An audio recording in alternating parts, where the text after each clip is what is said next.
Alec is becoming a Republican and he wants to get married. Oh my God. I always knew he was a Republican. What should I do?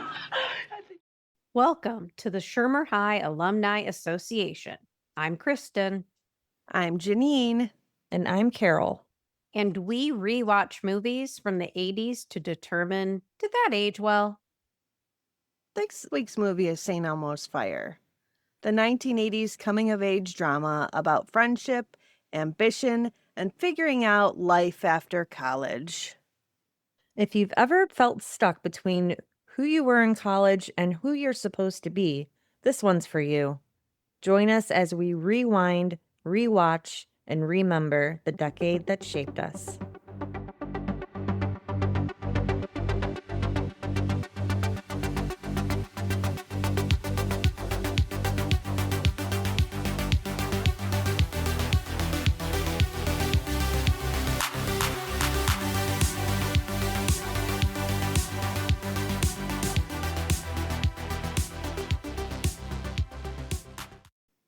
Hi, guys. Good evening. Hi. Hello. How are things going over there? Oh, it's like spring. Yeah, it's totally phenomenal. We had sun, and that was enjoyable today. And we can see pavement. Yep. And that's weird. So things are looking up in good old Cleveland. That's We've good. got dirty ice. Dirty, dirty ice. Yes. But that's okay. Signs of spring are coming. We have Fat Tuesday next week. So that's progress. You gonna get any punch keys? I'm going to try and find some punchies out here. Are they rare? Yeah. Eastern Why? European culture is not a big deal here. So it's kind of No. hard to find. So no good pizza, no punch keys. No, Jeez. Sounds like a pleasure. I know. So, but we have the best Mexican, we have the best Chinese, and we have the best Thai. So, Okay. I mean, I'll take the trade-off, but Should we ship you some punchkis? It'd be kind of gross by then. yeah. Yeah. It's the I'm thought gonna- that counts. I have a few like Eastern European bakeries on a list that I'm gonna call. When is Fat Tuesday? It's Tuesday. Oh, like on Alana's birthday. Yes. Yeah. Like Tuesday. Cool. Yes. So yes, your daughter's turning 20 next week. Mine turns 22 on the same day. Yeah. So it's an exciting week. These girls are growing up. Crazy. They Crazy are. quick. Everybody's so old. So old. I love that lifetime procession of them from like Yes. They two started at 2 and 2 4. to 22, right? Yeah. Yeah. They're old ladies. Hopefully they can meet up somewhere soon and get a picture. Yeah, they're super Yes. old. Yeah. So Yeah. this week we watched St. Elmo's Fire, which has always been a movie I feel like I've held fondly. So it was an interesting rewatch as an old person. Yeah. Yeah. So I will admit I've never seen it. So this was my watch rather than Really? rewatch. So I always thought growing up it was about like a fire department and I had no interest in it. I mean, Wow. it's St. Elmo's Fire. And then like I remember seeing ads with Andy McDowell in the doctor coat. And I'm like, this is really something I'm interested in. Wow. Yeah. So I never watched it. So this must have taken you by surprise. Yeah. A good Good. surprise because I wasn't all that excited to watch it 'cause I had an entirely different premise in my head about it. Very interesting. Wow. I liked it. It was good. Yeah, we kind of had a discussion at lunch today at work about how you see things so differently like in movies, and how, well, we were actually talking about television shows and how different they were when we were kids as opposed to like now. Right. And how the TV shows back when we were kids were so much better than they are now. And I was like, funny you should mention it. That's, what our podcast is about. And then we started talking about movies, and I brought up like St. Elmo's Fire, is that when we were teenagers, we were like, this is like the coolest movie ever. And then when you see it through a 40-year-old brain, you're like, wow. Yeah. So it's interesting rewatch. What do you think, Kristen? I've got some opinions, but I think we'll get into it in the rewatch. Get into that. Yeah. Yeah. Yeah. In case you have not seen this like I haven't until today, St. Elmo's Fire is about a group of recent college graduates who embark on a series of misadventures in the real world. There's Kirby, a waiter who's a law student and questionable sociopath. Kevin, a melancholy writer for the Washington Post, who yearns for Alex's girlfriend Leslie. Alec, whose political aspirations alienate his girlfriend Leslie. And Wendy, a quiet girl in love with Billy, who juggles roles as husband, dad, and drunk.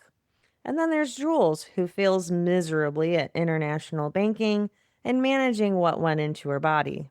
Together, they grapple with adulthood. There's a lot of characters in this. I am not good with a lot of people and names, so I am so glad I am not telling this because I would fuck every name up. No, you wouldn't. No, you wouldn't. I know Wendy. I I know. know the girls. Yeah, I got it down pretty good, I think. Who doesn't love Wendy? Yes. They're all our friends. True. Oh, Mm-hmm. We have a lot of big people in this movie. a lot. Yeah. I mean, some OGs. So we've got Robert Hepler Lowe, otherwise known as Rob Lowe, who was born March 17th of 1964 on St. Patrick's Day in Charlottesville, Virginia. He's an American actor, filmmaker, and entertainment host who grew up in Dayton, Ohio until junior high, and then Malibu, California. Following numerous television roles in the 1980s, he came to prominence as a teen idol and a member of the Brat Pack, with starring roles in The Outsiders, Class, Oxford Blues, St. Elmo's Fire, About Last Night, Masquerade, Wayne's World, Tommy Boy, and Austin Powers, The Spy Who Shagged Me. By the turn of the millennium, his career saw a resurgence when he returned to television, making his breakthrough as Sam Seaborn on the NBC political drama The West Wing, for which he received Primetime Emmy Award and Golden Globe Award nominations. His other television roles include Robert McAllister on the ABC drama Brothers and Sisters, Chris Traeger on the NBC sitcom Parks and Recreation, Heck yeah. and as Captain Owen Strand on the Fox drama 911 Lone Star. Rob Lowe. Rob Lowe. Chris Traeger. Just an iconic Intriguing. role. Just Yes. such an iconic role. Great role. Yeah. We also have Demi Jean Moore, also known as Demi Moore. And she was born on November 11th, 1962, with the name Demetria Jean Harmon in Roswell, New Mexico. She endured a very tumultuous childhood. Reading her biography was a little rough. I didn't want to put too many details in here, but yeah, she went through some major shit, man, up until 13, 15. She is an American actress. After rising to prominence in the 1980s, she became the world's highest paid actress by 1995. Her accolades include a Golden Globe, an Actor Award, and nominations for an Academy Award, a British Academy Film Award, and an Emmy Award. In 2025, she appeared in Time's 100 Most Influential People in the World list and received a star on the Hollywood Walk of Fame that year. Her notable roles were in movies such as About Last Night, Ghost, Indecent Proposal, A Few Good Men, The Hunchback of Notre Dame, and Charlie's Angels Full Throttle. Most recently, Demi has become a series regular on the Paramount Plus drama Landman. We also have some other major point people here that we've covered before, which were Emilio Estevez, Ali Sheedy, Judd Nelson, and Andrew McCarthy. Yeah, we've talked about them enough. Yeah, they're Packers, so Yeah. we've been there, done that. Yeah. And there was also Mare Winningham. Mary Megan, also known as Mare Winningham, born May 16th, 1959, is an American actress and singer-songwriter. She is the recipient of 2 Primetime Emmy Awards and has been nominated for an Academy Award, 2 Golden Globe Awards, and 2 Tony Awards. An 8-time Emmy Award nominee, she won Outstanding Supporting Actress in a Miniseries or Movie for Amber Waves in 1980 and George Wallace in 1998. She was also nominated for the Academy Award for Best Supporting Actress for the 1995 film Georgia.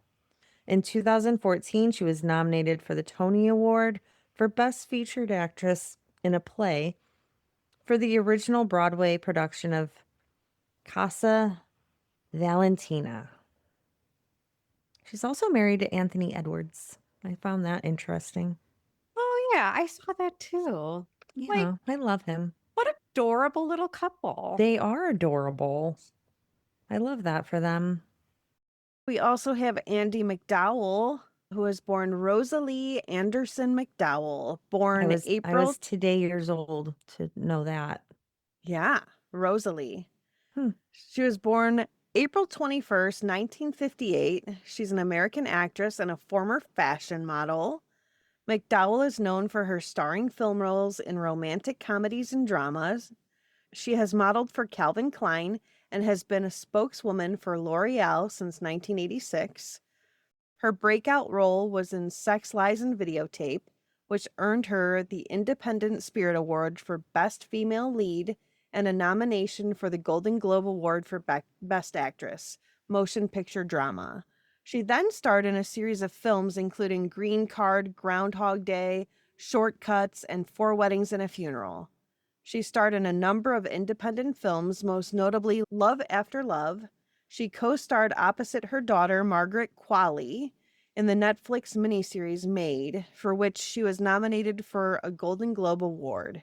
In 2023, McDowell began starring in the Hallmark Channel fantasy drama series, The Way Home. Oh, man, we should ask Dad about that. Yeah, I bet he could give us all And the Mom. But, Oh, they would have major Hallmark insight into this. yeah. Dad, let us know about Andy and how she's doing with that. How's she doing on the Hallmark Channel? Mm-hmm. Yeah. So this had a budget of $10 million, which to me seems a little high. High? I think it's low. Why? Where do you see all that money going? The actors. Yeah. Yeah, I guess so. There are a shitload of them. I mean, no one of them is any sort of superstar at that time, but there's Right. a lot of them. There are a lot of A-list actors in the movie. A-list 80s brats. Yeah. Yeah. So it just seemed like That's where most of it went. Well, it brought in $37.8 million.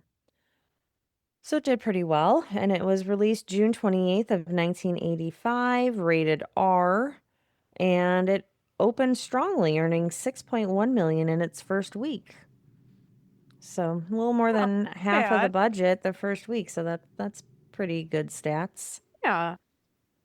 According to Joel Schumacher, who was the director and writer, correct? Yes. Yep. He said a lot of people turned down the script. The head of one major studio called it 7-member cast the most loathsome humans he had ever read on the page. The producers interviewed hundreds of people for the cast, including Anthony Edwards, John Cryer, and Leah Thompson. According to Lauren Schuler Donner, she found Emilio Estevez Judd Nelson and Ali Sheedy through recommendations from John Hughes, who had cast them in The Breakfast Club. Schumacher said he had to push hard to get the studio to agree to cast the three. Demi Moore also had to go to rehab before shooting this film. Just nuts. Like, imagine being into recovery and then you have to play that role. Like, Well, and Yeah. she was in recovery since 13. yeah. Like, I mean, she had a rough life. and I think she even went after this as well. Not directly after this, but I feel like she had another stint. That's got to be rough, man. You're Ugh. like just out of recovery, and then you got to play this sort of heavy role. Yes, and we'll get into that heavy Yeah. role. The principal photography began in early October of 1984. The private Catholic Jesuit Georgetown University would not permit filming on campus, with their administrators citing questionable content such as premarital sex. As a result, the university seen on film is the public University of Maryland, located 10 miles away in College Park. Some old tidbits. So that was principal photography. Where did they actually shoot it? Like, there's not a lot of information about this movie, I There feel. really isn't. Um, I don't know. That's what I came up with. oh, they're saying it was primarily filmed in and around Georgetown, so I guess they did shoot it out there. Interior scenes were shot in LA. Makes sense. Should we get into it? Yeah, let's do it.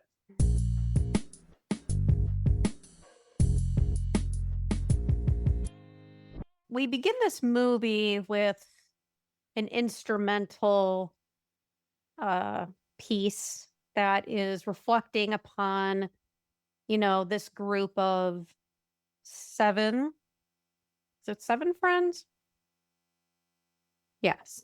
This Yes. group of 7 friends that are now graduated from, a university, which you come to find out is Georgetown. And during that, it is immediately interrupted, like record scratch. Or no, it's like a collision crash that has the friends, Alec and Leslie and Kevin and Jules and Kirby rushing into an ER to inquire about their friends, Wendy and Billy. So let's back up, because I don't think we gave names to people, just as a refresher. So Alec is played by Judd Nelson. Leslie is played by Ali Sheedy. Kevin is played by Andrew McCarthy. Kirby is played by Emilio Estevez. Wendy is played by Mare Winningham. And Billy is played by Rob Lowe. Good job. So they have had a somewhat minor car crash because Wendy's okay, Billy's okay, and I think they're arresting Billy. I think Billy's gonna maybe go to jail for a hot minute. But Wendy's okay, but I think the car is totaled. Billy has totaled the car. There's nothing really more to this scene besides like Alec going up to the cop, and he's like, anything, like his nostrils flare. Do you ever notice that? Like his nostrils flare out. But he's like, I'm from Senator Hodges' office and anything I can do, blah, blah, blah, blah. He's trying to throw some weight around. They go outside with the cop, and Kirby's trying to like throw a little legalese at it, even though he's not an actual lawyer yet. And they're leaving the hospital. And this is when Kirby catches sight of somebody he knew from college named Dale Bieberman, a girl played by Andy McDowell. And he is enamored. We're going to start with the word enamored. It was a girl that must have graduated when he was a freshman, and he lost sight of her, even though she's in the same town. But he is, this is her. This is the girl. At some point, they all decide they must have gotten Billy out of jail right away, because it seems like it's the same night that they end up over at their local watering hole, which is called St. Elmo's. So St. Elmo's in this context is a bar. They were talking about how much money they had to go bail him out. Were they? Tell me more about that. Yeah. One of them says, oh, I have some money. It was like 75, 80 bucks. And they're like, we're probably going to need like 300 to 450 to get him out. Yeah, I think Jules said she had money. Yeah. Because, she's the international banker. Right. Yeah. So they did have a discussion on money. And when he was put into the cop car, Wendy said, all right, we'll be right behind you. Okay, right. And so where else do you go after you've been arrested for DUI? Is a bar. The Sloan Pub. Right. This, for me, this is like Mars Bar. Yeah. Like, but I swear the scene where they're pulling up the St. Elmo's bar, I swear this scene is shot at Warner Brothers. It sure looks like it. This is totally Warner Brothers. But nothing says that they shot this in and around Georgetown, but this is the Warner Brothers set. Swear to God. Yeah. I agree.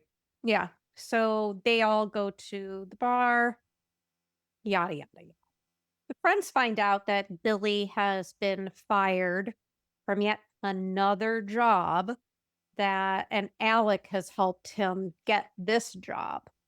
It's seems to be frustrating for everyone, but like, again, these guys are playing, from what I can tell, like 22-year-olds, right?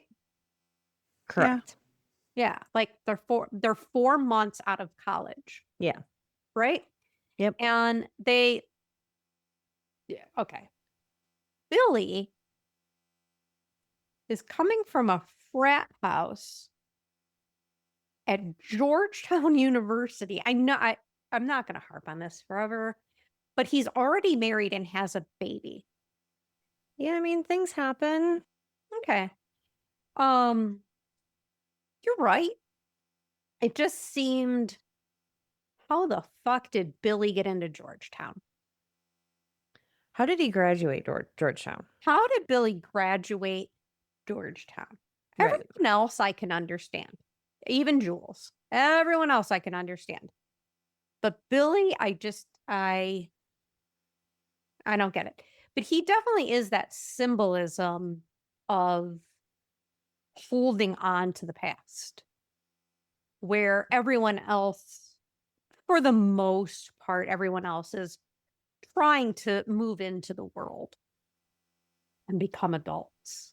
But the girls are in the bathroom, and Leslie and Jules are, they're trying to talk to their friends. They're trying to, be like, why do you put up with this? Why do you, like, I don't know what the word is. Why are you infatuated with this dude that is married with a kid and he's totaling your brand new car drunk? Like, come on, girl, get a grip. Well, she's enabling the behaviors, right? Yes, which we see later, yes. Yeah, like, but also Wendy's style of dress is very different from that of her friends. Now, Mm-hmm. this is, I think they're 1980 graduates, I think. Sure. But there's definitely a modesty to, well, everyone, except Jules, who in one of these scenes literally looks like she's got Barbie doll jewelry on. There. The boys are in the bathroom. Oh, well, okay. So Wendy lets loose that Billy was fired from his job. And Leslie's like, my God, Alec just got him that job. And then you see her exit. So she's going to tell Alec. And so then Alec goes to Billy, who's, of course, at the bar, hitting on some girl. And he takes him into the bathroom. And the other guys come too. Kevin and Kirby, I believe, all come into the bathroom. And they dunk his head into the toilet, which gave me an instant like gag reflex. Yeah. Like A college bar bars, toilet. bar toilets. Like, oh my God. Oh my God. I don't even like throwing up in my own toilet, let alone having my head dunked into a bar toilet. Like, I'm sure that Billy is used to it. probably. I mean, He seemed to rather enjoy it. He seemed to be refreshing to him. Yeah, he didn't seem to mind. No. he didn't seem to mind. He was okay. And then he said, "Oh, the wet look is in." Yeah. We then go to Leslie and Alec's warehouse apartment, or Yeah, the giant loft apartment. yeah, pretty some cool. giant, yeah, like some big wide empty space that they're working on. And Alec is working on like some like blinds, like in his underwear and bare feet. And I encourage home improvement. Put some shoes on. Sorry. And Yeah, take your dude. collared shirt off. Right, and take your collared shirt off. Like, so weird. And I don't think this is the scene. Really, really wants to get married. And he makes that obvious in different parts of the movie. But you can absolutely tell that Leslie just is not ready for that. Like, she's just out of school. She's starting her career really in architecture. She doesn't want to be tied down to this, like, perhaps this one relationship. But they're the golden couple, right?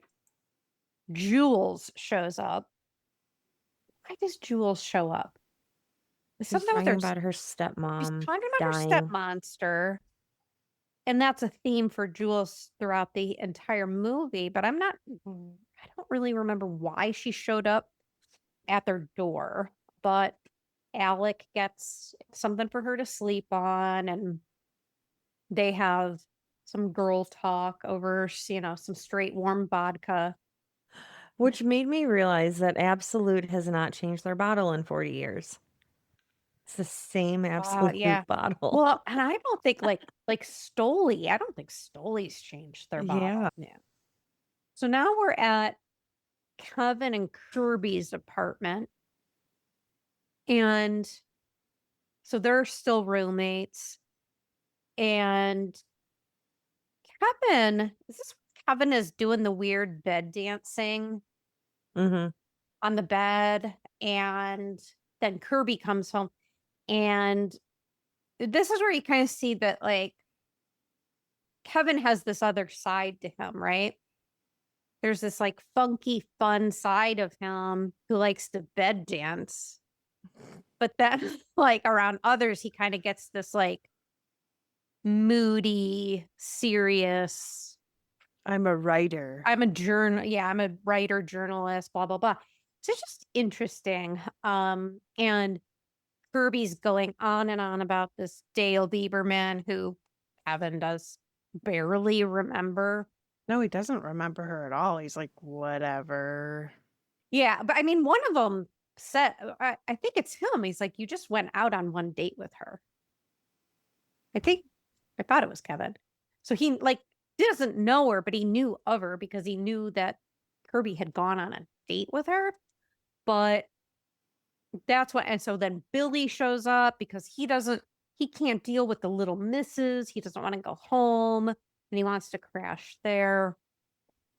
This is also where Kirby says that he has her Dale's hospital schedule. This is where it starts getting creepy. Does he say that? Yeah, that he asked for it when he was at the hospital. And Mhm. somebody gave him the doctor's schedule? Yeah. Right. Well, that Yeah. doesn't This was the 80s. before HR. Like, Yeah. Sure, buddy. Here you go. Here's her whole schedule. Mm-hmm. They probably made a photocopy of it for him. yeah, that's crazy. I want to talk about Kevin and his smoking. Like in the first scene of the movie, and I don't personally remember this, but I know that like maybe we were too young. Smoking in hospitals? Like, Was that a thing? was that a Mm. thing at some Yeah. point in time? How do you know? You're I younger know. than me. I'm Like- very old. She's an old soul. I can't, like, I don't ever remember that. I also didn't spend a whole ton of time in hospitals as a child. So I mean, it's fair that I don't know. But anyway, we get to the scene where Kevin and Jules have come to Jules' new apartment, which is completely bubblegum pink. And on one of the walls, it has a huge mural of Billy Idol's head. Yes. And that is a vibe. With the glowing earring. A glowing earring and then like a blue, like a blue neon, like part of his hair. And she really wants Kevin to meet her decorator, Ron. Because they're sitting on the couch and blah, blah, blah. And she kind of is asking him, why didn't you ever make a pass at me? Like as if that's a weird thing, right? Like everybody else has made a pass at me. Why haven't you made a pass at me? And she deduces that this is because he's gay and he's in love with Alec. And she would like him to meet Ron, who happens to also be her next door neighbor. Did I miss anything from that? He gets mad and he leaves. But I don't love how, like, they kind of portrayed this Ron character as having nothing better to do, consuming, random margarita, and that he'll be around when Kevin, like, Is ready to figure- be gay. when Kevin's ready to Yeah. be gay, he'll be around. Like, Yeah, like he's a little cheap trick. it's just interesting. I don't like that portrayal. Anyway, I think this is also when Kevin goes to Alec and Leslie's for dinner. I don't know that he goes over there for dinner, but he goes over there and Well, Leslie's making dinner. That's true. It seemed like he was. I don't know. He was over there around dinner. Dinner's being made. And Alec comes home with, some sexy lingerie for Leslie that looked itchy, first of all. That looked kind of cheap. That looked real itchy. Yeah, it was very Temu-ish. Yeah. Like, Yeah. I think that was, there's this place that's right by us. We've got this little shopping center up here, across from the ice facility. And it's where like a grocery store is, a liquor store, but there's a place called Cupid's Corner. And it has been there as long as I've been in off and on in California since 2008. And that store has been there. I've never seen one person in there. Good for them. And this is where that lingerie came from. It came from Cupid's Corner in San Jose, California. Oh, Uh, Is weird. that where the prostitutes go? Nobody goes in there, Okay, Carol. I would say sex workers have better quality stuff than what's at Cupid's. Okay. So I was just getting a gauge of our level No, of yeah, no, Do quality you I here. think maybe Cupid's Corner is a front for something else?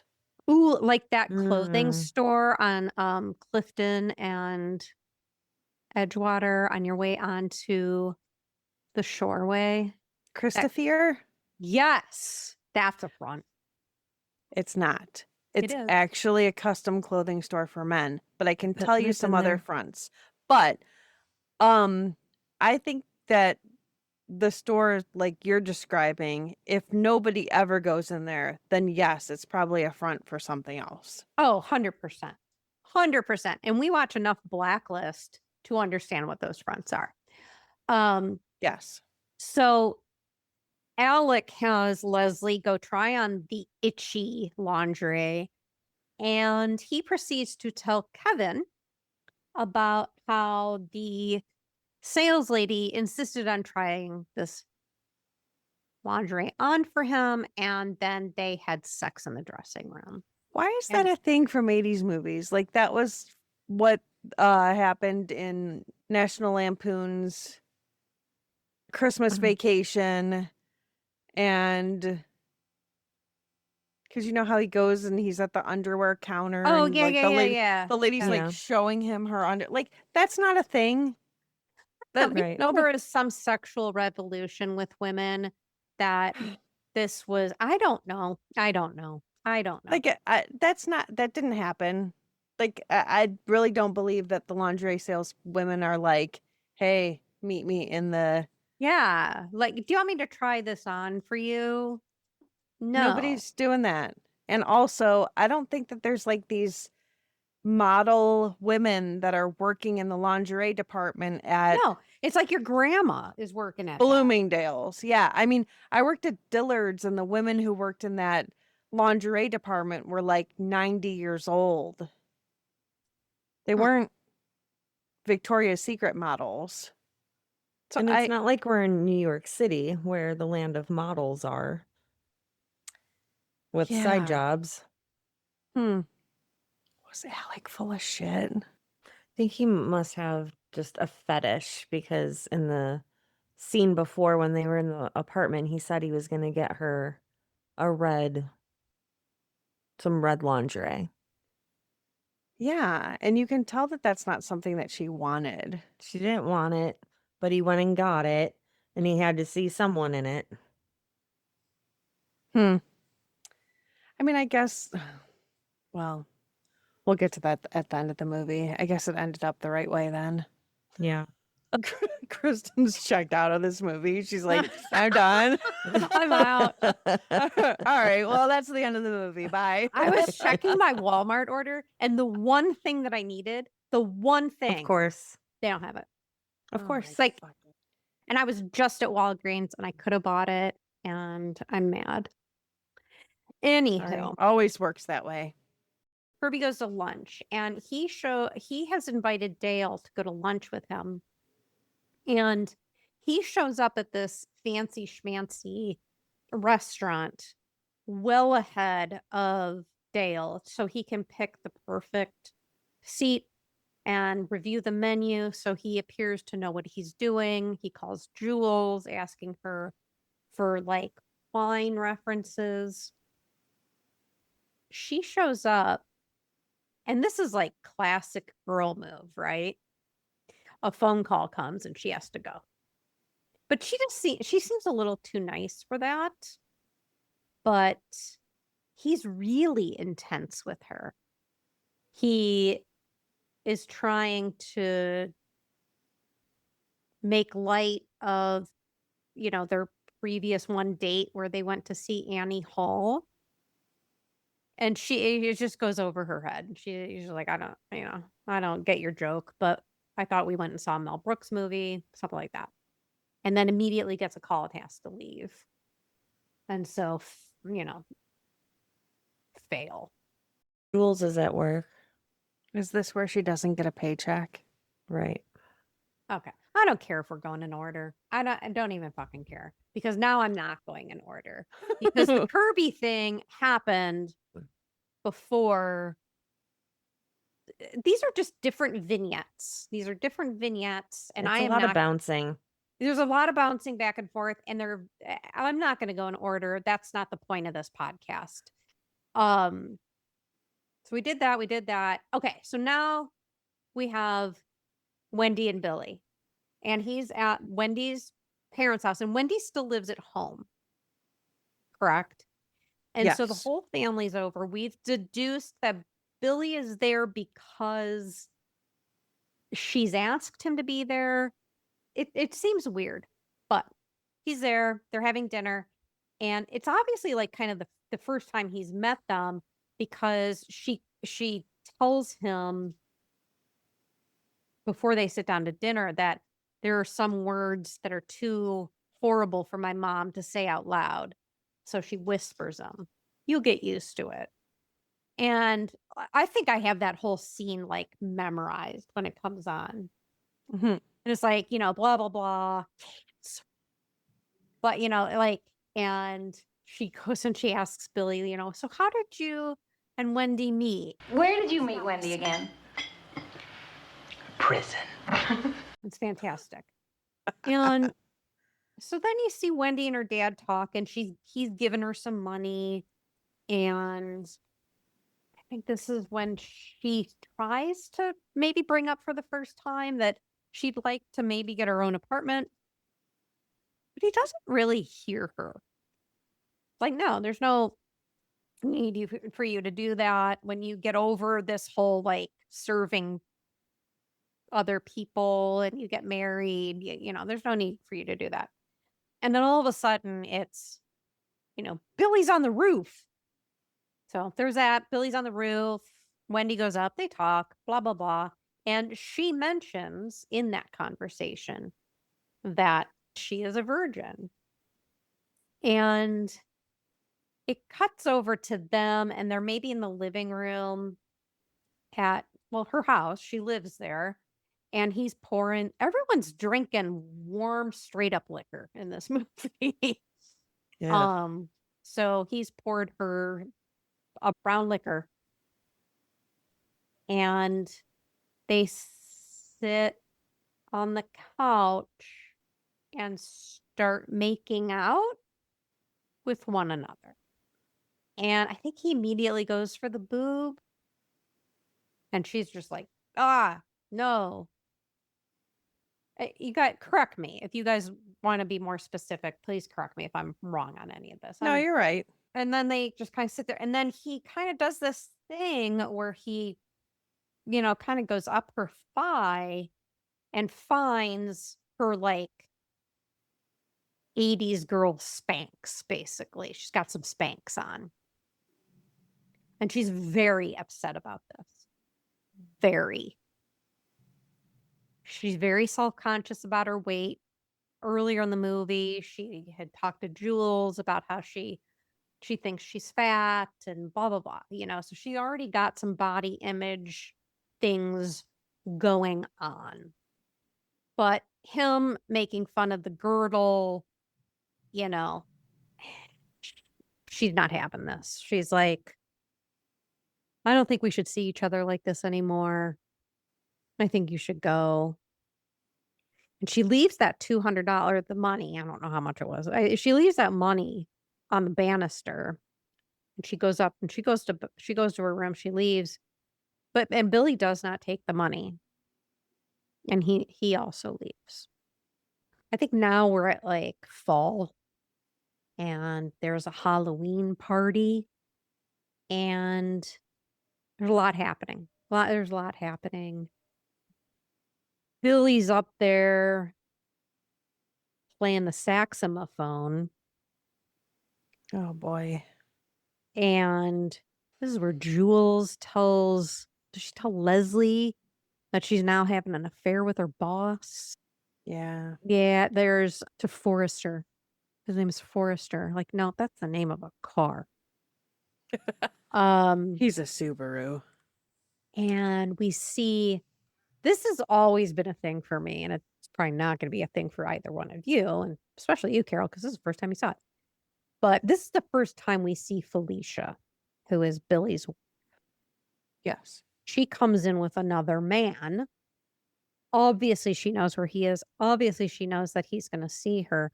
But every time I see her, I'm like, oh, it's the girl from Pink Floyd The Wall. Yeah. First thing I think of every time I see her.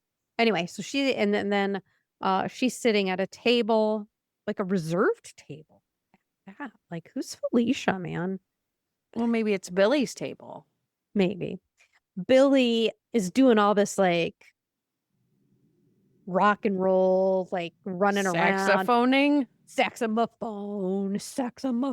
He's just like all over. If you guys don't get that reference, then I can't help you. Billy sees Felicia and this guy are like gonna kiss. And They're canoodling. And So get your hands off of my wife. yeah.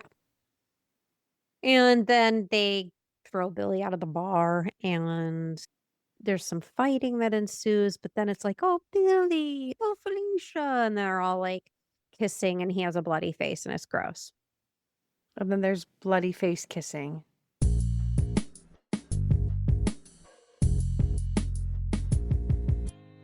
There's a point here where Jules is at a hotel another time with some, we'll say, foreign businessmen. And she has maybe gotten in a little too deep. She's done a lot of coke and she thinks she needs to be rescued and she's scared. And so Alec rushes to her rescue and I don't know, that's that vignette. But also, like, she didn't even really need to be rescued, and those guys didn't even give a shit about her being there. Well, and he even kind of calls her out on that. Like, she's being too dramatic. Like, she's being dramatic. She wants too much attention, blah, blah, blah. And that's probably true, right?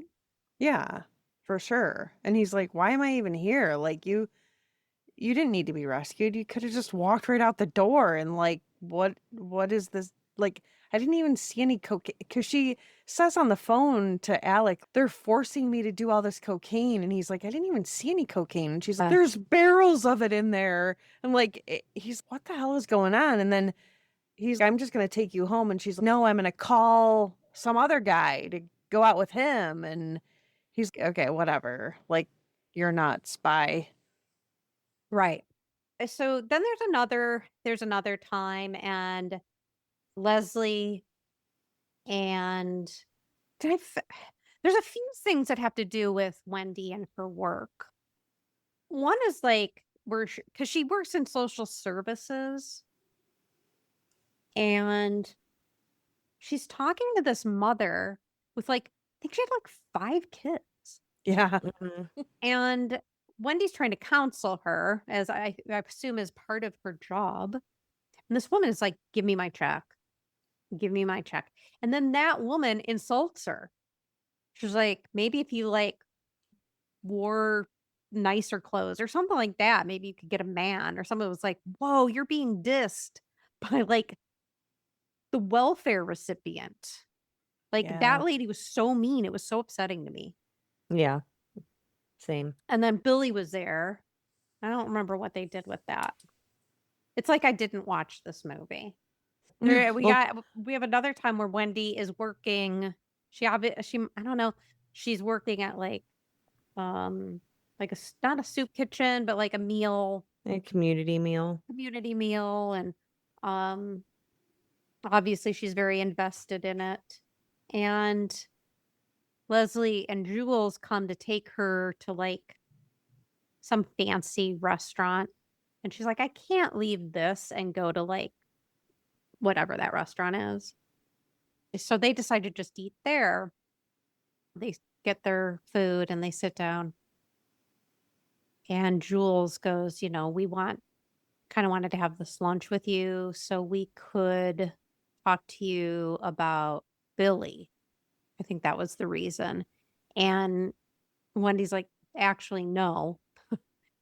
Leslie and I wanted to have this lunch because we're concerned about you and your spending and your affair and all of that. And we're really worried about you. And Jules 86s herself out of that, like almost right away. Like, oh my God, I forgot I have to meet Forrester, blah, blah, blah. It, I'm trying to remember like all the adult stuff, like in my friend group that we were dealing with at like 22, 23 years of age. It's just interesting. It's like Janine, like watching this from an older perspective, nothing was this exciting. I just don't feel like No. anything was this exciting. I And feel then- like you lived a more exciting life than I did. I mean, you had the kid and the bar life back then. I did, but it was different. I'm trying to remember when all my friends got out of college, how like their lives were taking shape, because I started working full time straight out of high school, but my friends all went to college. Were they doing a lot of cocaine? They definitely were not, but this was the 90s, so I don't know that a lot of people were still doing cocaine. It was more weed. Yeah. Boring. So we continue to go through these different vignettes. We see Billy has taken on another job. I think that Alec got him, and he's caught like in the guy's house in like a jacuzzi tub with a girl. And then we see Kirby again. And he is standing across the street from Dale's home. So now he knows where Dale lives. Yeah. So we're just kind of escalating on the creep meter here. But then again, this was back in a day where you could open a phone book and know where somebody lives. So I guess it's not that weird. And it is pouring down rain. We see Dr. Dale leave her apartment in her like, was that like a cabriolet? Yeah, Volkswagen Cabrio. Yeah, like cool. Yeah. And so she's going, she's driving somewhere. And so he is going to follow her on his bike in the pouring rain. Dr. Dale arrives somewhere where, a valet takes her cute little baby car and she goes into an event and he starts to creep at the window and sees that she is, in this fancy party. And he goes fancy dress, this really nice cocktail party, and he goes in Soaking wet. soaking wet. It's just so creepy. And like, I think this is where he delivers that line. He was like, I'm obsessed. Thank you very much. Yeah, he like taps her on the shoulder. Yeah, And everybody's staring at him like, what And the she's hell? just like, oh, Kirby, Oh, how are hey. you? Like, right. I'm obsessed. Thank you very much. And then immediately they're at her apartment. She brought this guy to her home. yeah. So She's like not he already very knew where she bright. lived. He already knew where she lived, but like you brought him back into your apartment. Like, did she leave the party with him? Like, did she leave her date at the party Yeah, obviously.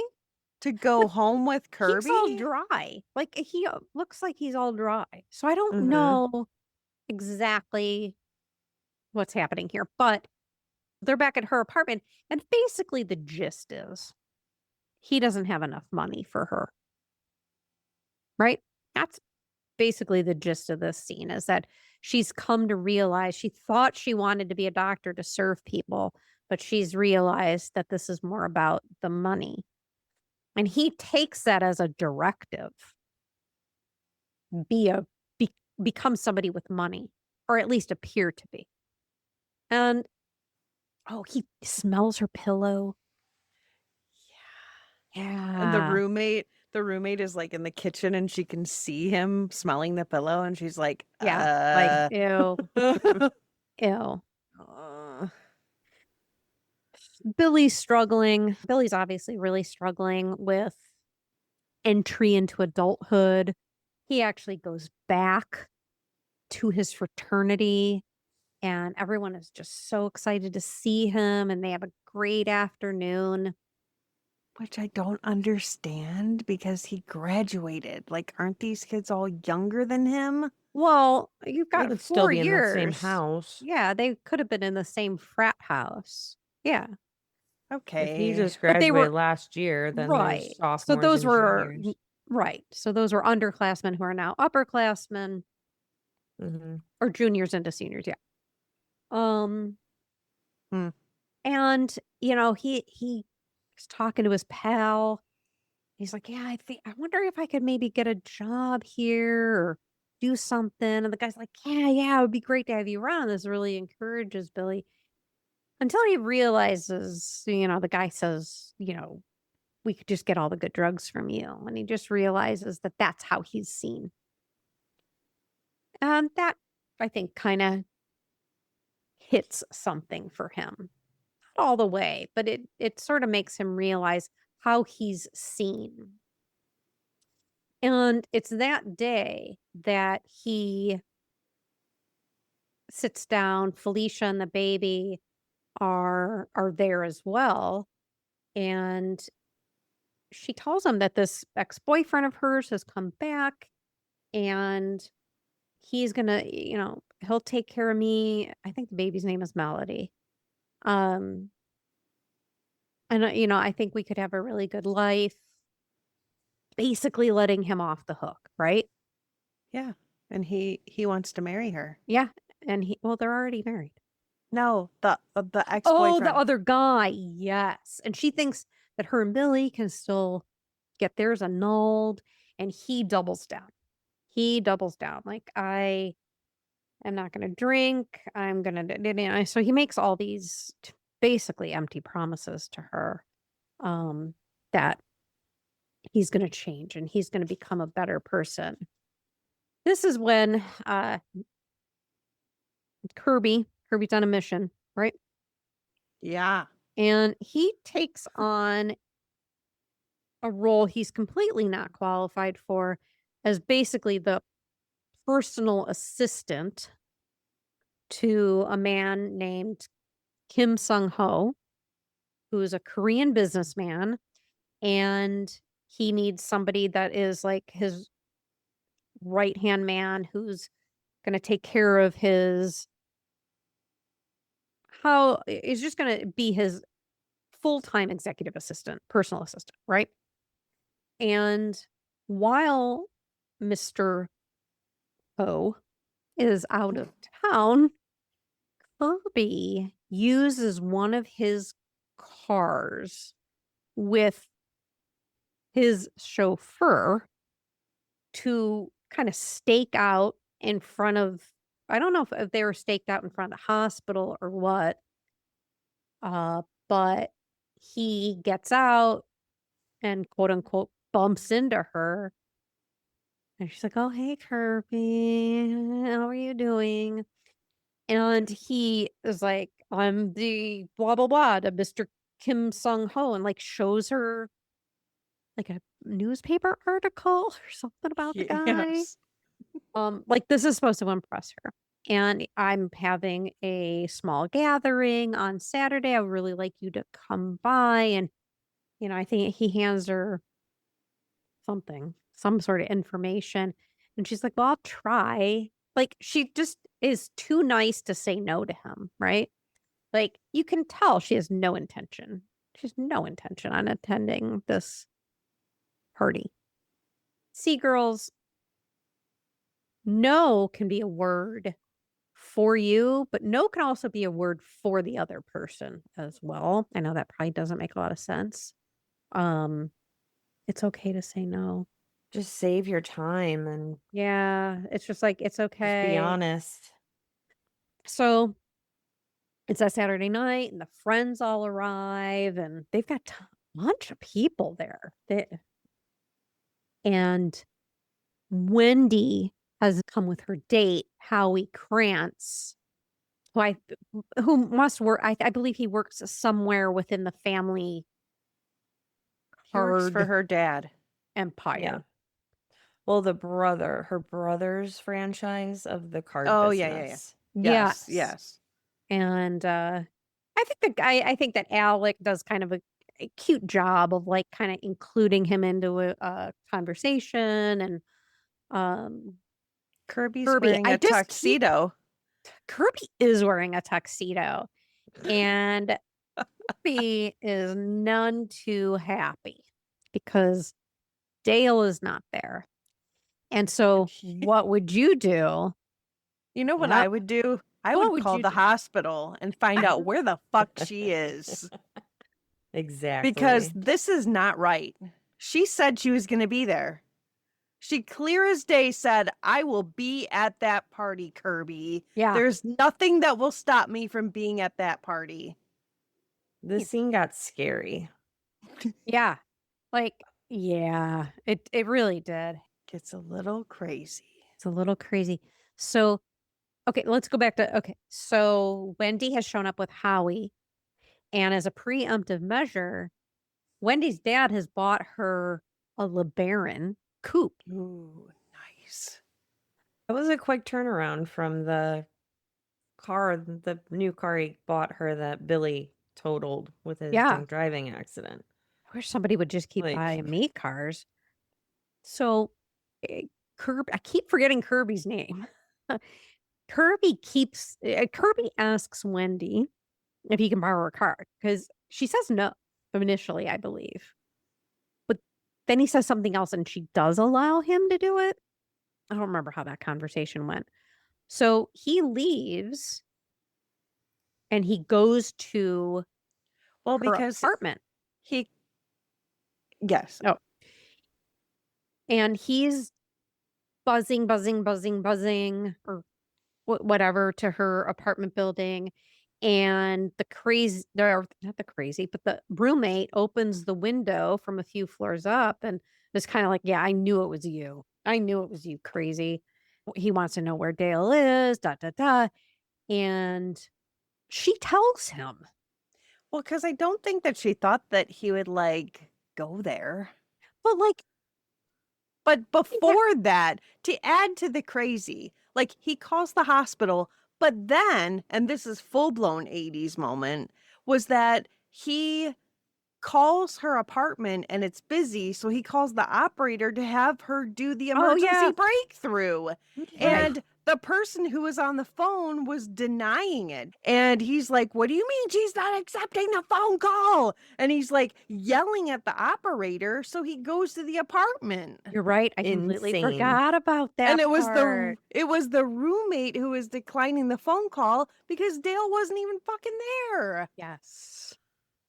Insane. But I guess because she does hate her roommate, she gives him the exact address he has to go Yeah. to. Well, I mean, basically, she's like, she's skiing this weekend. And Okay. he's like, where? She's at whatever. I can't remember where she says she is. But I mean, I don't know that she says like she's at this specific address, but he finds her. I mean, you can't just drive around Tahoe and find a person. Like he had to have had an address to go to, because up in ski world, it's like, and also where?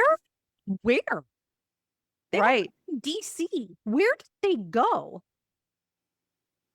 Maybe they drove up to New York. Okay. That's where my boss goes every weekend. Did you see those mountains? No, I wasn't really paying attention to the Okay. size of the mountains. I'm not gonna harp on that, but it's like wherever Maybe it was like he could get there in the same night. Vermont? It's like, Definitely not Vermont. That's probably a 10-hour drive from DC. I'm Okay. like, the Blue Ridge Mountains. Is that the Blue Ridge Mountains? I don't know. Like, I'm like, where are they? Anyway, so he drives this poor little baby LeBaron up into the mountains of somewhere. And Sugarloaf Mountains in Maryland. okay, that was a lot of snow. Yeah, I want to find out where they filmed that. So he gets there and he's psychotically knocking on the door, and the guy answers, right? Yeah. Or does she answer? No, he No, he does. answers. He answers, and he looks like he's like Aiden Quinn's older brother. Okay. Ooh. Didn't you think so? Yeah. I kind Or of thought his of dad. Thor. I thought of Thor. Thor's brother. Like Thor from Adventures in in Babysitting? Got Yeah. it. I Ooh. hear you. I hear you. Okay. And isn't he naked with a blanket on? Oh, he is. Naked with a blanket on. He is. Because Dale so once Kirby realizes that Dale is at this little ski house with this man who is naked in a blanket, he's like, I'm out of here. And then he like goes down the stairs and he falls and he gets in the car, but I think the car won't start. No, it And gets stuck in the snow. oh, it gets stuck in the snow. And Dale wants Naked Man to go outside and like help Kirby. And like that was a good dude. Like, And he's like, but I'm naked. But again, he's- like when they answer the door and she comes to the door when Naked Man is there and she's like, "Oh, hey, Kirby." oh, hey, Kirby. Not like, What? Like now, what the are you fuck? doing here? Yeah. Why are you here? Like she's I'd be always just like, like, "Oh, hey, Kirby." what the fuck are you doing here? Psycho. How did you find me here? So weird.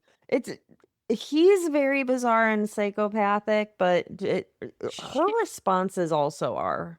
Yeah. That's not normal. It isn't normal. And so they bring Curbs into the house. Gonna dry off his clothes. He's sitting in a chair. He's mad. He's mad. He's big mad. He's big mad. And he's mad at her. Like, For what reason? it's just so crazy. Oh my God. And she's all super nice. Like she comes out with some pajamas and they're all folded up for him. He's and like, she- are those his pajamas? And he like pushes them off the chair like a child. Yeah. Like, I don't want these. Mhm. Get what the So then, God. like, it's the next day. He's preparing to leave, right? Still, Dale tells him she's flattered that he has this crush on her. I don't like Dale. I don't like her character is just not believable. Yeah. But she's so nice. Like, which I don't know if that's just a sign of maturity or what it is, but it's like, this is never going to happen. And then he lays this like ducky kiss on her. While Naked Man is inside getting a camera to Yeah. take a picture of Yeah, them. like, it was like, Yeah, let's what's take up a with picture that? together. You know what we should do is memorialize this weird This is event. like this psychotic episode. Let's get a nice Polaroid of this moment. Yeah.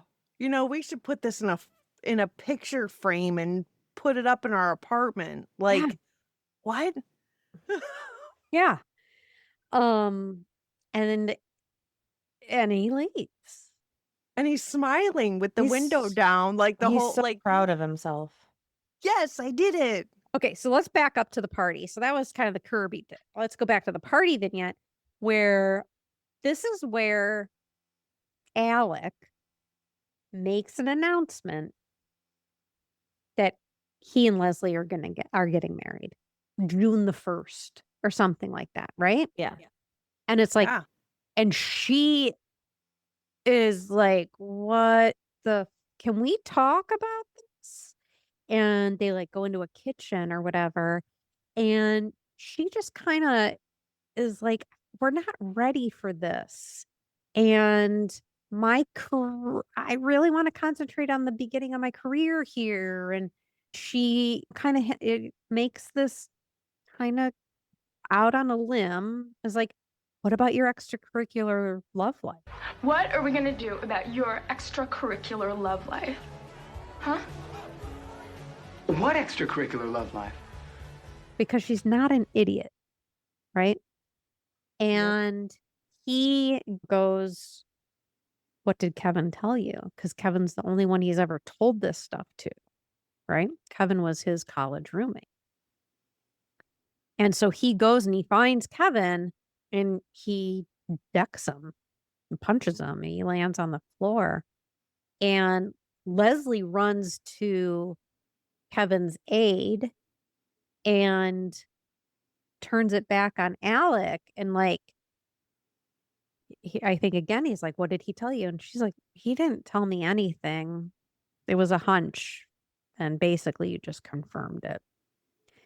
And so the reaction to that was to tell her that he wants her out of the apartment. Men. What I do not like, but I appreciate this undertone that this very liberal Democrat out of Georgetown is slowly becoming a Republican. I just thought that's interesting. Leslie goes home with Kevin, right? Because she was supposed to go to Jules, maybe, but she does end up at Kevin's house, right? Yeah. And that's where he's kind of stupid, but like he's kind of pointing out to her these different like props to make himself interesting to women, except he doesn't have any women there. And then she finds this like cookie tin full of photos of herself from like forever. This was also weird and confusing. Yeah, because they're all just pictures of her, which is like kind of going back to like Better Off Dead, where it's like the pictures of Beth, where they're like plastered as wallpaper. But they're all professional photos of just her, and you're where would you have gotten these pictures from? Because it's not like candid pictures. They're I don't know. I don't know how to describe it, but they're not pictures of friends or like group photos. Oh, or they're like just pictures of her. Yeah, Pictures. it's just weird. It is weird. It is weird. And she's like, am I one of your props? But the answer to that is no, because he is obsessed with her. And then they go and they have some sex. And it's the next morning. So this is the morning, basically, I think, like the morning Kirby's leaving the ski chalet is this, the morning Alec shows up at Kevin's house and is out in the living room and he can't see Alec or he can't see Kevin. And he's admitting. Is he admitting he made a mistake? Is he? Yeah.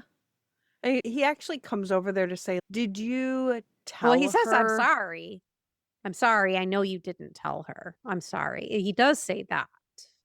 But now I know I'll never get her back. Like I have to figure out how to get her back. Right. And Kevin comes out of the little weird doorway. They're like shutter doors. And he's like, hey, I've got somebody here. So you gotta go because I got someone here. And he's always the fat girl from the party. Tell me it's the fat girl from the party. Do you have the fat girl from the party here? Is it the fat girl from the party? And he's like, no. And then Leslie comes out. Yeah.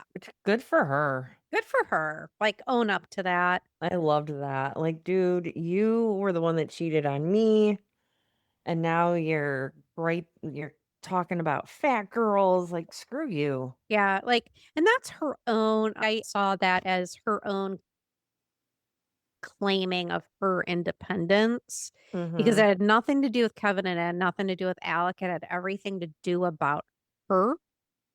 And I really appreciated that scene because she took like her power. Yeah, she owned what she did. Yeah, yeah, like He didn't. yeah, like yeah, I just did this motherfucker. And then he storms out like a baby, man. So now we've got Jules takes Billy home and they're in the car and they're at his house and he's like, I don't want to be at home. Let's go get a drink. She's like, yeah, let's go do it. But it's like 3 in the morning, right? And then it's like, well, we could go back to my house or, let's go to your place. Okay. Yeah. And then he starts making out with her and that's not what she wants. She doesn't want to do that, but he keeps going at her. Like, this is like This look really bordering on, I mean, some could say it's essay. Like he, like, this behavior, we haven't seen behavior like this out of him the entire movie. And so this felt, I don't know. This felt to me, I mean, yeah, Billy's fucked up. Billy's a drunk. Billy can't hold down a job, but he didn't seem to be like a predator to me. He didn't seem to be like this where and then he drops his keys down his pants and he's like, you have to come get them. And it was it was really upsetting. Yeah, it did not seem like it was going to end well. Right. So she kicks him out of the car and then she delivers that like quintessential line of the movie is you break my heart. We'll see later on that gets remedied. So I think that's everybody that gets through that night of the party.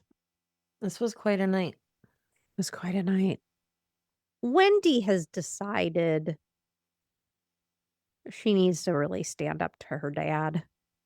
She's letting too many people walk over her. She's finally kind of told Billy her piece.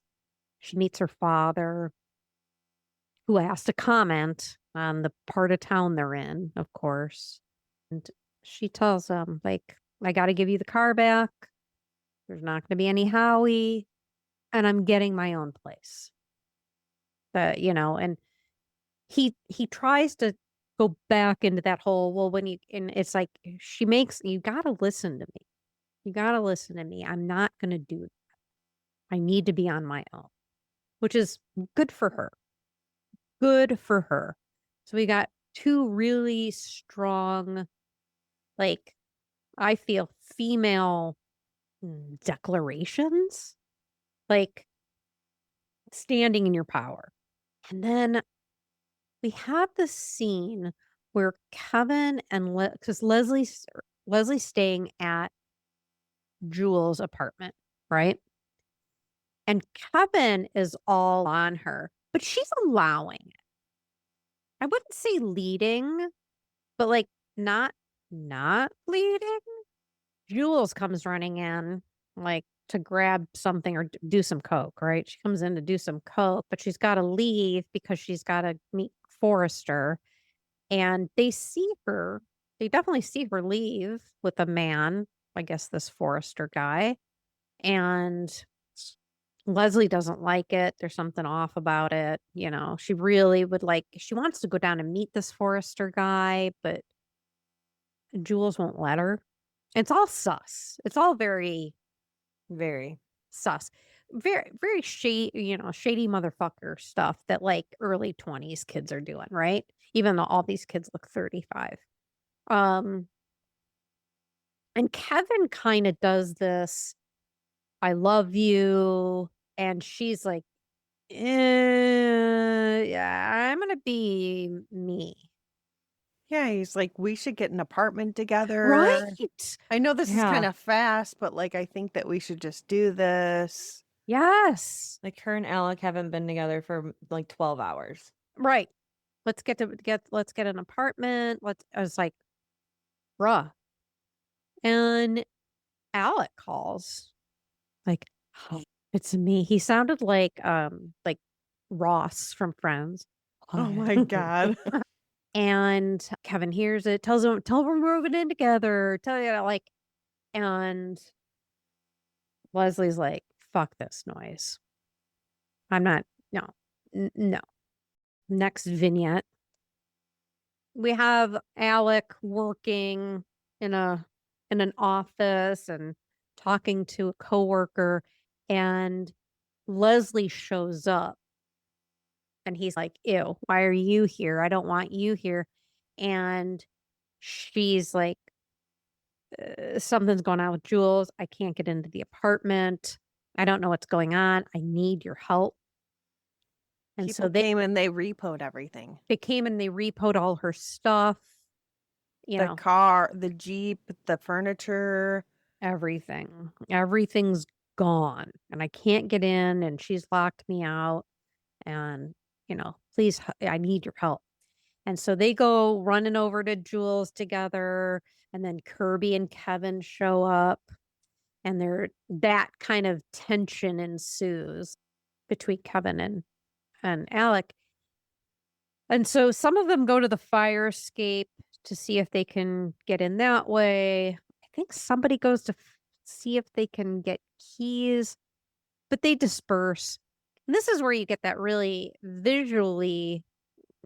visual of like Jules sitting on the floor of her empty bedroom with the bubblegum pink walls and the like blue drapes flying because she's got the windows open and it's winter.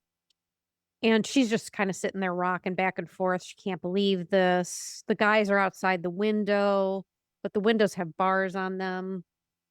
This is a lesson, kids, not to use credit you can't pay for. Exactly. Somebody goes to get Billy because Billy works around the corner. Billy's working in a garage now. So they bring Billy. Billy's got a blowtorch. So they try to start working on that. And then Billy is going to go like ram through her door. And so he does that, but she's unlocked it, I believe. I think she's unlocked it. So he just kind of like falls on his face with the fire extinguisher.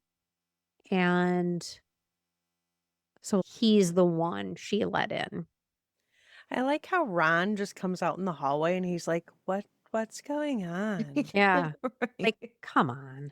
He's just like standing there like, what's going on? Bro. Billy goes in and shuts the door, and he and Jewel, they're talking. They're talking about the challenges of this part of their life.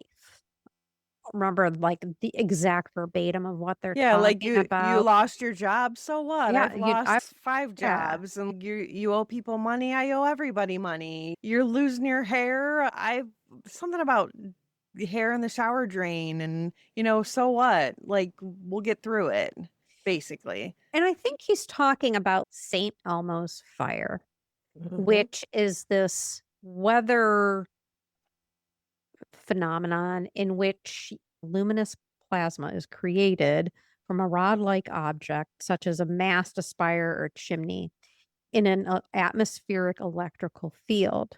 And the intensity of this effect creates this blue or violet glow around an object. And it's noticeable during thunderstorms or volcanic eruptions. And this phenomenon can warn against imminent lightning strikes, which was regarded by sailors with, they saw it as a good omen. So it's almost one of those stories of how I interpret it, of we're going through it right now. but we won't always be going through it.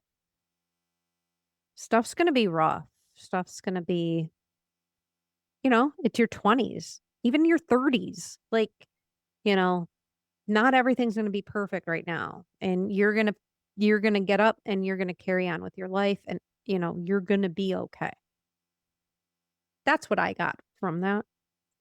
And so this is kind of a turning point for everybody. All of the friends are out in the living room. There's no furniture or anything like that. But they've all come together. I think Leslie's going to make some coffee and set up a table for them to sit at. And this shows, I think, another graduation in life. Like when your life changes from that post-college scene to a true entry into adulthood, where not every night is at the Mars bar. Not every night is at St. Elmo's bar. Not, now it's time to slowly pivot to life. Pivot. Pivot. And so we move forward. We see that Wendy has moved into her own place, and Billy visits her and lets her know that him and Felicia are going to get a divorce. She's going to go with that other guy, and he is going to move to New York City to try and make it as a musician. And then they have some sex. They walk But to the he plays it off like, can you do me a favor? Yeah. It was weird. yeah, Like, can I have a parting gift of your virginity, please? right. Like oh if, my God. like if anybody's gonna take it, can it be me? Pretty, please. Oh, He totally took advantage of her. I think he did. He took advantage of her. Okay. Anyway, I don't think he took advantage of her. I think that's he knew that she was obsessed with him. she could have said no. She could have said no. Like, and because she said no to him before. So it was like this kind of nice parting gift. Because it doesn't look like she was going to be running out, finding any men anytime soon. I'd be worried about some VD coming from him. Well, hopefully there was a condom involved. And so she's walking to the bus stop, and the group has gathered to say goodbye to Billy. Billy, urges Alec to make amends with Leslie. But later we see, as Leslie is walking with both Alec and Kevin, that she's choosing her, basically. I love you both, but I'm going to choose me. And the group walks or near St. Elmo's bar, and it's like, do you want to go in? Sure, let's go in. Nah, let's not go in. And this is where you see that turn of, well, let's go to brunch, where there's not so many kids, and they decide to go to Houlihan's. It's not so noisy. Not quite so noisy. And scene. Yeah. I know this was kind of a messy retelling, but it was kind of a messy movie that jumps. It is. It kind of jumps around, so it's hard to keep this like one congruent thought. So that's St. Elmo's Fire.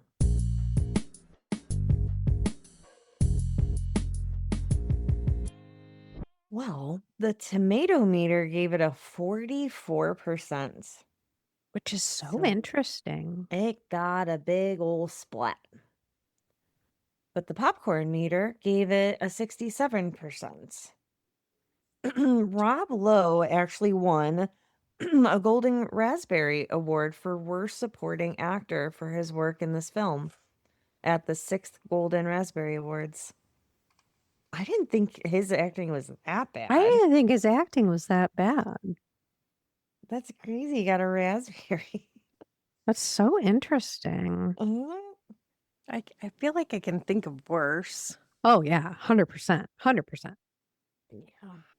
Janet Maslin said, in the realm of films about close-knit bands of school friends, St. Elmo's Fire falls midway between The Big Chill and The Breakfast Club. Its characters are old enough to enjoy the first flushes of prosperity, but still sufficiently youthful to keep their self-absorption intact. But soon enough, they will be forced to give up on their late-night carousing at a favorite bar and move on to more responsible lives. In the film's terms, which are distinctly limited, this will mean finding a more sedate hangout and learning to go there for brunch. St. Elmo's Fire is most appealing when it simply gives the actors a chance to flirt with the camera and with one another. When it attempts to take seriously the problems of characters who are spoiled, affluent, and unbearably smug, it becomes considerably less attractive. Word. And Roger Ebert didn't publish a review on this, but he did have it on his show. And he gave St. Elmo's Fire a negative review, awarding it 1.5 stars. He characterized this film as a monotonous and predictable collection of unresolved problems with characters that were ultimately unlikable, self-absorbed, and affluent. Ebert criticized the movie for treating serious issues like addiction and obsession as shallow, cinematic gossip, rather than exploring them deeply. I can't say I disagree with him, Yeah. but not completely. But I think he was onto something there. Yeah. I can't say I disagree with him either. Yeah. And you can watch this fine film on Prime, Apple TV, Google Play, YouTube for a fee, or Pluto for free. Yeah. Be easy to find. It is, yeah. So what did you think of this, Carol? Oh boy. Oh boy. Well, A, it's long. Very long. B, the guys in here by the end, I just was just fed up. Like they are egotistical, emotional disasters. Like I don't know what they did in college to help their well-being, but how they deal with women in their lives is absolutely abhorrible. It disgusts me how they were treating all of the women in this film. The women, however, is very proud of for how they characterize themselves in their independence. Even though they went through some battles, they still overcame those battles and stood up for themselves. The men gave me some cringy moments, especially with what I would consider the sexual assault with Jules, and even, multiple situations in here. So I am going to give it a higher end of kind of cringe. If it were on again, I probably would watch it. Just I didn't think it was that bad of a story. I don't mind films that bounce around quite a bit because it keeps you active and engaged. I don't think it aged very well, but I would watch it again, but the men can do better. I think I'm going to give it a totally cringe. I'm having a hard time with this because if I go through each character, I feel like each character has cringe to them.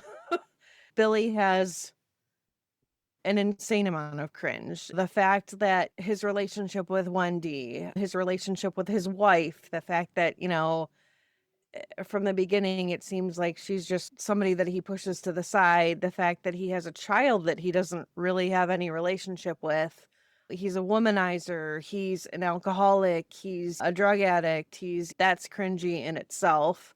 Jules, I mean, she is also a drug addict. She obviously sleeps around to get what she wants, which, hey, I don't knock any woman for doing whatever they want to do with their body. That's fine. But this character specifically, the way that she handles this, I don't necessarily agree with. The fact that just I don't want to go into a long-winded explanation about why her character is cringy, but she is. Kirby explains himself. He's That's true. he's he's a stalker. He stalks Dale and he becomes obsessed with her, and that is super cringy to me. The fact that he actually follows her to a vacation destination, that's super cringy. Restraining order level stuff. Yeah, restraining order level cringy. I'm trying to think of a reason why Leslie is cringy. She does, I get it that like she slept with Kevin as like a way to reclaim herself, but I think that it is cringy because she was friends with him and she could have chose somebody else to sleep with. I've slept with Like, plenty of my friends. but It's fine. but they're all friends. And I don't know, like she could have just, I don't know. I guess she could have kept it outside of that group.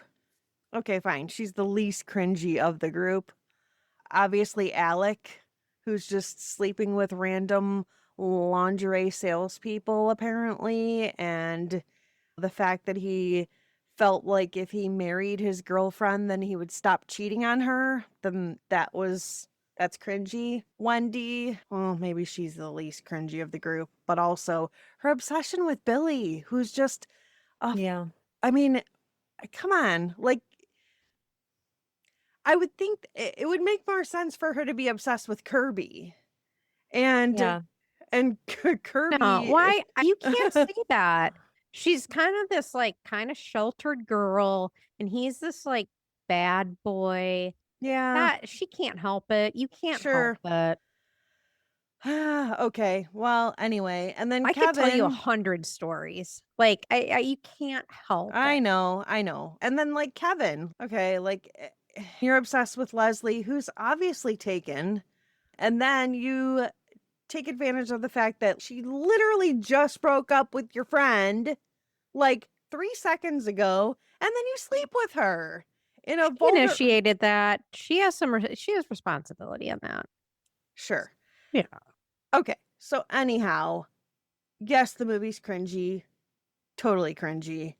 I don't feel like I need to rewatch it. Maybe if it came on, like I might watch. That's the question. If it came on a Saturday, would you watch it? Yeah, I don't think so. Because I haven't to this point. Well, Like, have you ever seen it on TV and you didn't watch it? Yes. Yeah, I think so too. Yeah. Yeah, I don't think, like, I've seen it pop up and I'm like, eh. I'm like high kind of low totally. So I'll go totally.